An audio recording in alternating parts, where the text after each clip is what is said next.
Accenture celebration of International Women's Day. So I'm Julie Booth. I am the Accenture Managing Director for our Indianapolis office. I'm also part of our Midwest Region Health and Public Service leadership team. I've been with Accenture almost a quarter of a century. It'll be 25 years in May. And this is our third year in Indianapolis celebrating International Women's Day. At Accenture, we've been celebrating it for 13 years. And lo and behold, women's groups and organizations like the United Nations have actually been celebrating it for 100 years. And it's really to celebrate the accomplishments of women politically, economically, socially, and everything that we do. So today we are going to talk about leading in the new.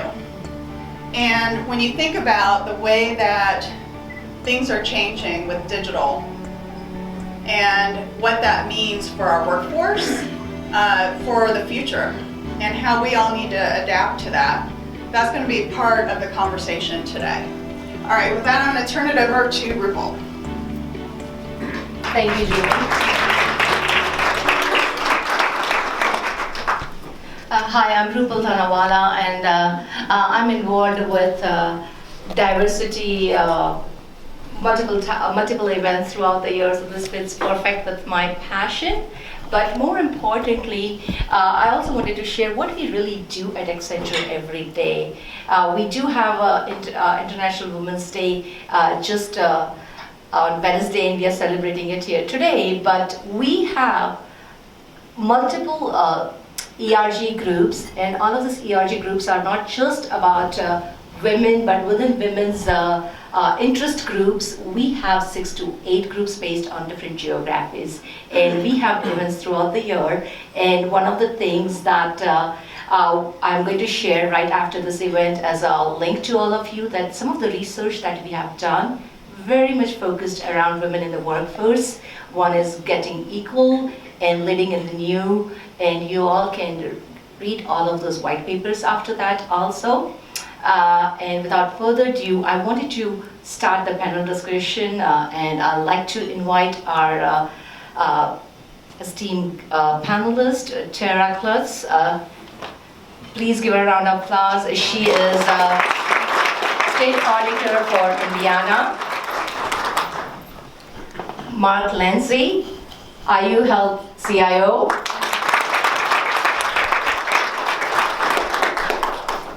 Wafa Mameli, she is Chief Information and Security Officer from Eli Lilly.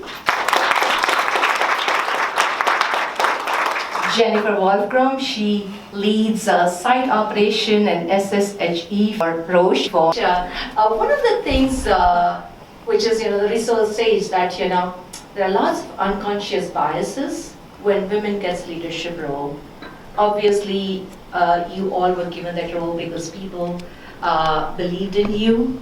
Obviously, you had qualified, you had demonstrated everything that an individual deserves to be in that place, but that does not mean that everybody around you, or even in the leadership team, other than the people who made decision about you, believe that you qualify for a job.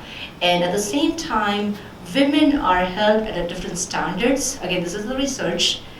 That it says that a woman has to work harder to even then prove to be deserving that role.